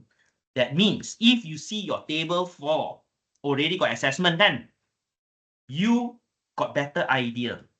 You can change, but don't just immediately change. Huh? Sit down with your committee, justify your change, always record it. You must journal the change because MQA wants to see change. Huh? Journal the change. Why change? Agreed? Change. But please don't change every semester. Huh? You don't change every semester. That is ridiculous, lah. If there's something that is no good, you change. So it could be a year. That is effective. Slowly, it goes on. But change. Be daring to change. Okay. A lot of our colleagues like to do exam. Okay. Why? Because just picture you got 100 students and you are evaluating individual assignment. Die, right? Not or a presentation for 100 students. That is why our MQA lecturers always scratch their head. Okay, big classes. Okay, but not exams may not be the answer for all learning outcomes. That's what I want to stress. Exams will not be. Okay, understand this, guys? Okay. Any questions here? Any questions? Understand? All right. Okay. Now, then we come to this thing called curriculum review process. Okay, so in OBE, as it goes, at the end of the stage, I always stress on this thing called curriculum review, kan? Curriculum review, we need to review. So I'm going to show you the process. How is curriculum review done? Okay, so curriculum review is, you look at your curriculum, then you review it. Okay, this one is, as you can see, changes of more than 30% must be submitted to MQA under their circular. So what do you review? What can you review? You can review the name of the program. You can review the duration of the program. You can review the PEOs, the PLOs, add or drop courses. Be daring to drop courses. Huh? We all hate to drop courses. You know why? Because we need to replace the credit. Mana mau cari. But if that course is irrelevant, kasih drop, kasih buang. Put a new one in. Review CLOs, review course content, review teaching method, review assessment method, review references. References must review. Certain of your book, if it's like, that is why MQA always stress the 5-year thing, right? Not 5 or 3 years, 5 year, right? The book must be 5 years. Because based on them, anything more than 5 years is irrelevant. All right? Outdated in a way. Unless you can justify. I know, I used to be in a hospitality school. There are certain books, Casarani and Clinton and so on, which are the main textbooks. It can be 15, 20 years old because those things don't change. Classical cooking don't change. All right, then it's fine. Other than that, if it's IT especially or business, there is a more constant requirement to change. Okay. So this is the curriculum review. Later, I will go into step by step. So these are the things that you can change. So when do you do this? You do it normally at the end of your academic year. Now, for us in Malaysia, our academic year is until December. So after you finish your final exam, guys, you will have a curriculum review. Okay, it is the best of a curriculum review. And do it. It could be good if you do it with your IAP. So if you can bring your IAP and you can bring your external assessor, these people in build their industry, then you do your curriculum review. Then at least you get feedback from them. At the end of the day, after curriculum review, it could be zero change. They say, baik, semua baik. Zero change. Then you mean it down. Curriculum review did December 2024. Semua very good. No change. Maintain status quo. Then you don't need to change anything. Then you go on to the next and so on. Okay? Because any of these changes need to be presented in the management board. We have our management board. Okay? Okay, so how is it done? This is the step by step, which I practice. This is my practice. This is what I do. First thing we do when we do curriculum review is review PEO. We look at the PEO first, program education objective. See, still relevant or not? Here, this is a critical process. Must be clear. Feedback from industry advisory board, literature review, future forecasts. Still relevant or not? Number 2, if still relevant, review name of the program. Still relevant or not? Okay. Sometimes MQA actually tells us to change name. All right. They got changed their program standard, so they ask us to change. 3, review duration of program. Still relevant or not? You may think, hey, degree 3 years, 120 credits. Yes, but the industry may now require us to put in more things, put in more courses. So the 3 years cannot. Now, number 2, 3, 4, these are not exactly sequential, one after the other. Sometimes you can review the PLO, then you look into the name and duration of program also. All right. But what I'm trying to put here is the duration can change. Degree doesn't mean 3 years. It can be 3.5 years. It can be 4 years. You can be the only person in Malaysia to run a business degree in 5 years. Will anybody join you? No. But you can. There is no rule to it. But it's minimum 3 years and minimum 120 credits. So if the duration, you can change. You can evolve. Yeah. Then you review your PLOs, program learning outcomes. PLOs must be accurate to achieve PEOs. Okay, your PLOs, the 11 subclusters, make sure it is written properly to achieve your PEOs. If your PEOs change, it will actually impact your PLOs. And also, read and understand the most recent program standards and any available circular by MQA MOE.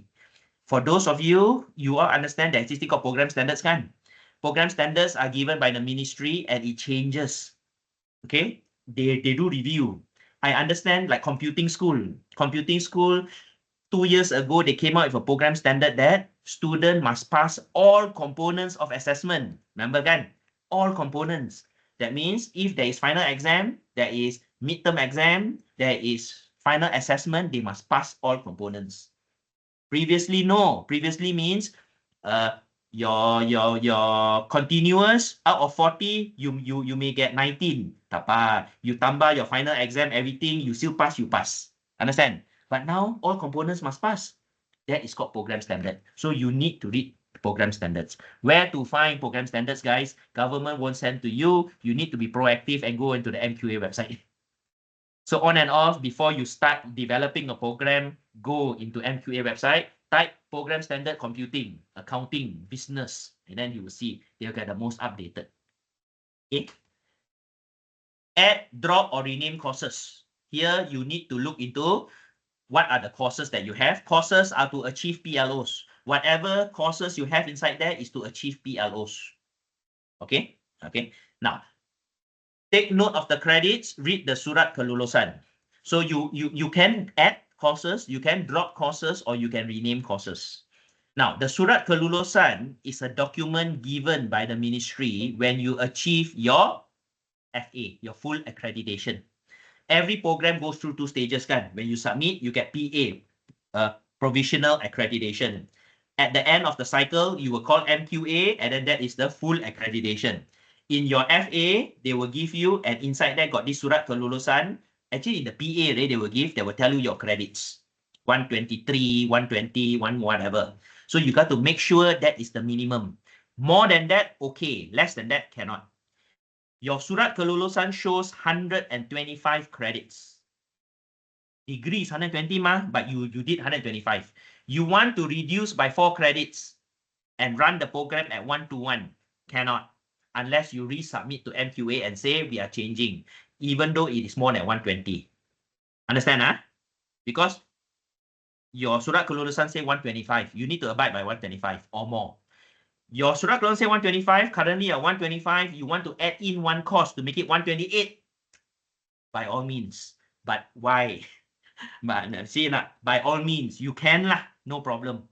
Because that is the minimum 125. Understand this? Okay. So that is yes. For many of you, you actually know what I'm saying. So we have to abide by these kind of things.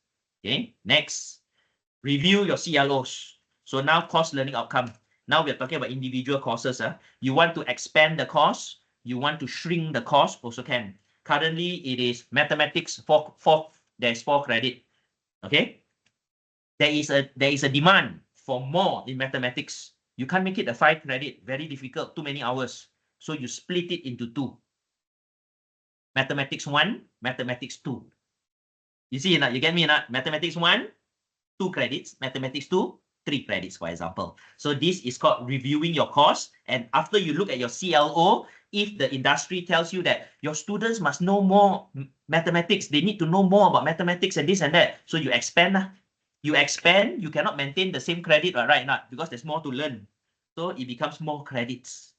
You remember student learning time, SLT, 40 credits, 40 SLT equal to 1 credit. So now got more. So more, you may not be able to fit into 1 course, you divide it into 2 courses. That is what it means. And vice versa. Sometimes the industry may tell you, your this subject, your this course here, 4 credits. You teach all these things for student irrelevant. They just need these 2 things only. So you shrink the cost, kecut the cost. 4 credits to 3 credits. But surat kelulusan say 1 to 5. Now you got 1 to 4. Cannot. You need to find 1 more credit for them to pick. You understand? That is why I say, cakap senang, mau buat is not easy, but no choice. It's OBE. That is what is needed by the student. We don't do it because it's fun to us. We do it because it is important to the students. That's what they said. Do it not because it is easy, but do it because it is hard. All right? Then you review the course content, change if needed, be brave. There should be change every 1 to 3 years. I purposely put an exclamation mark over there because it is the worst thing. If you've been teaching a course for 5 years and it doesn't change, you don't need to prepare anything, one. Because every day you do, right or not? You can go in and just talk about it. It's like OBE lah, guys. I've been doing this for so many years. Without the notes, I can talk about it. 3 hours, 4 hours also can. All right. Whatever update I do, I read, so I just add it in. It's the same. So if there's a big change in OBE, suddenly the government require change. I need to do more homework. Same thing for you lah. Review the course. Should be done every 2 to 3 years. 1 circle. Review teaching methods, contact hours, notional hours. If you're using more technology, we are an organization that practices blended learning. All right. 30% of our course should be blended. Blended doesn't mean do online only, It could be also self-guided by the student. Student go into the web page, do on their own.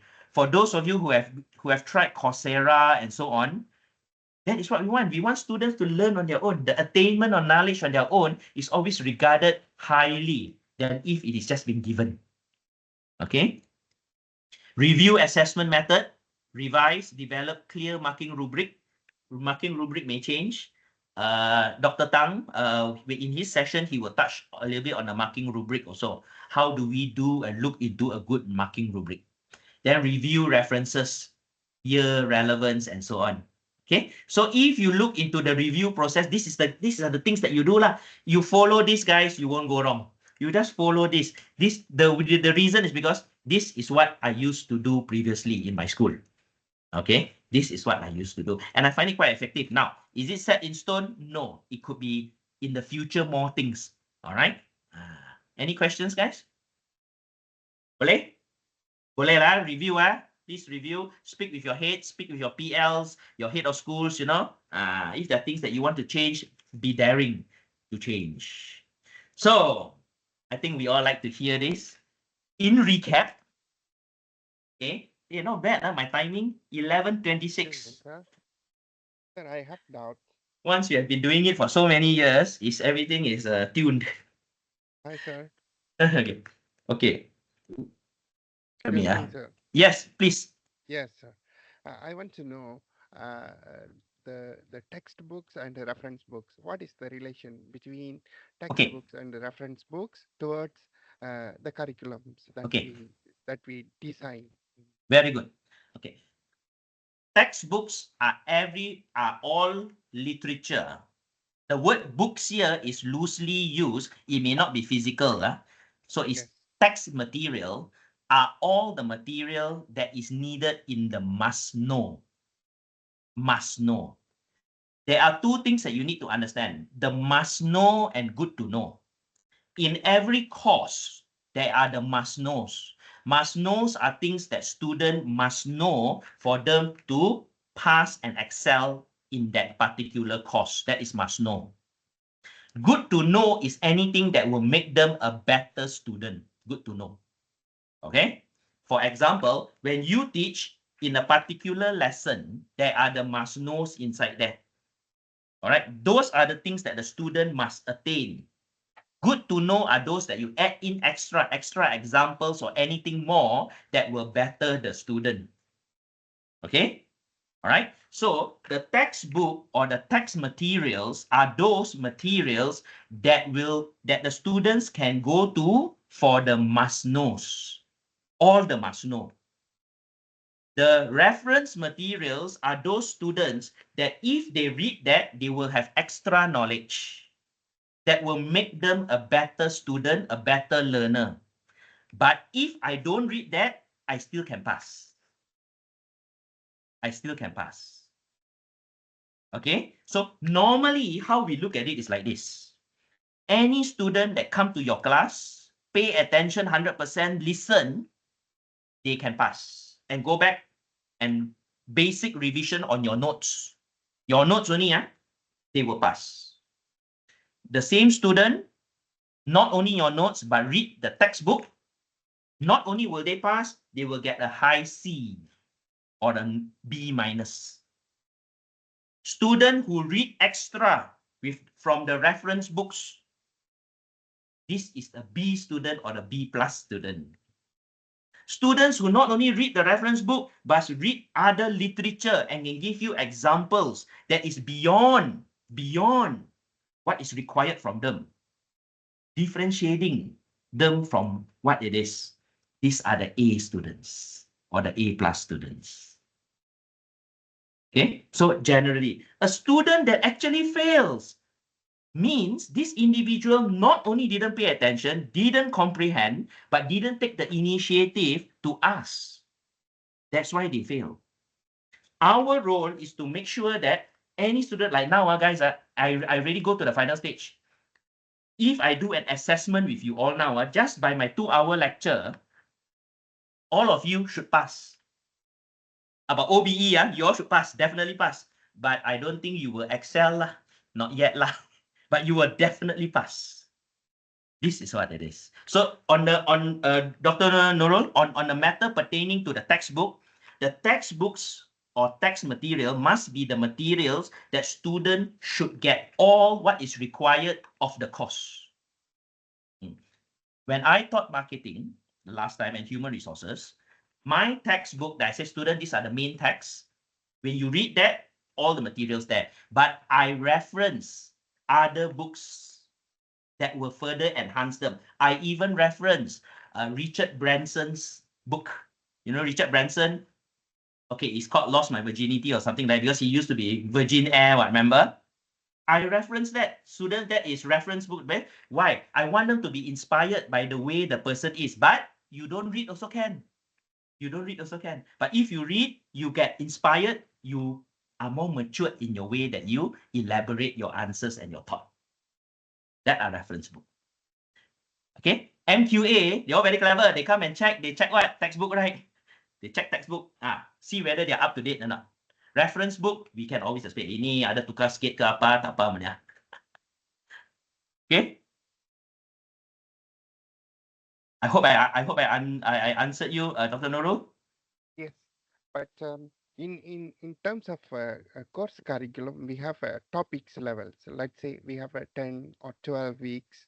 So each week, for example, I want to talk operating system and the concepts. So the topic 1 in the curriculum, I put it as a introduction to OS. In the textbooks, introduction to OS. So it should be matched or it No. what is it need not be matched. It need not be matched. A very good question. Yes. Many of us used to do the old way. We structure our course, our weekly, based on the topics in the book. That is wrong. That is also okay. The topics order I'm not talking, but in any way, maybe introduction to OS, maybe in the 5th week or last week, it doesn't matter. But my question, the textbook talks introduction to operating system with, let's say, 30 pages of printed books. So for my students, I'm going to first week. So I want to tell introduction to OS. So we will match first in this condition. So I need to talk 3 hours, but most of the difficulties in our course curriculum we are missing. So sometimes we have to select introduction to OS needs to be skipped, maybe additional internals of operating systems. So we have to put it in the week 1. So my question and my recommendations might be introduction to OS is the best one. So what book is talking there, and the topics maybe the words may be different, fundamentals of OS or structure of OS, that is okay. But most of the times the textbook is missing in the curriculum. So it is what type of things this one? Okay. Text, actually, as I said, when I explain it, I want to use the word books loosely. I normally use text materials For because example, many a times we know the Yeah. author and authors of the textbooks. So they are taught already some imaginations about our computing world.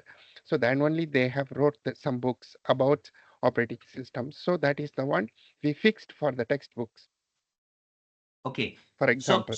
So using those textbooks enough for the curriculum or not?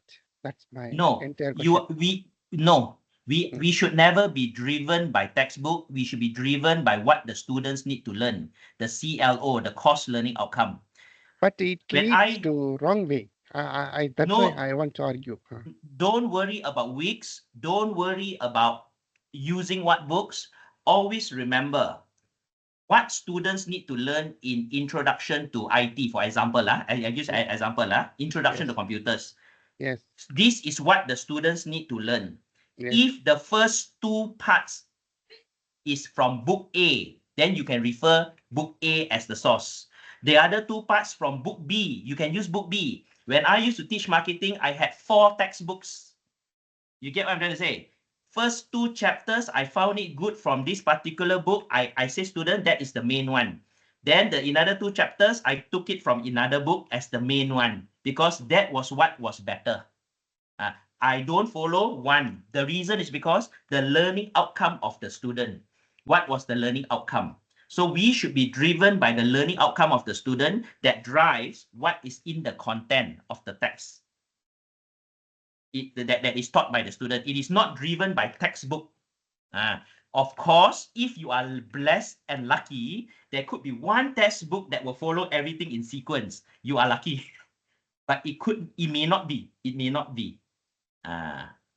But my thinking about situation, maybe sir telling that following the books and the methods to follow the so far sir explained introduction to IT, that those contents can be here. That is the one sir saying that, correct?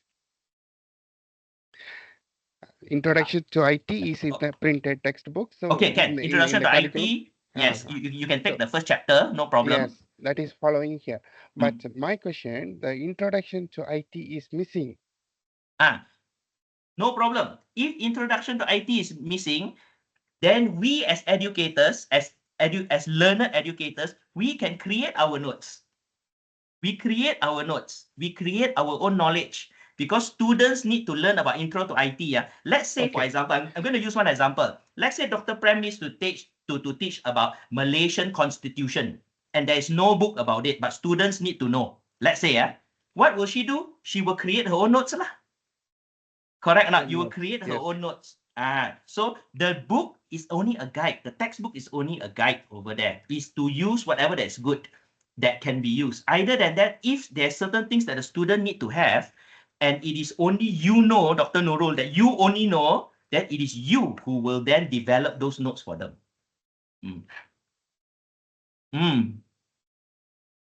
Okay. So thank you very much. I hope you guys have all of you have understood clearer about what OBE is. I know in 2 hours alone may not be sufficient. My doors are always open. You want to send me a mail, you want to have further chats about this, I'll be very happy to sit down and speak about OBE itself. And in the future, I've already told the heads, if you all need me to assist in a program or course curriculum review, just give me a buzz. If I can, I will join in and assist on that matter. All right. Okay. With that, it's 11:37. Thank you very much. Thank you, Have a Mr. very Gabriel. good Friday and a weekend. And take care. Take care. Thank you, Mr. Gabriel. Thank you. Thanks. Thanks, Please, guys. can you Thanks. Bye. Have a good can I weekend. get the Bye. PowerPoint, sir? Thank you, sir. Thank you. Thank you, sir.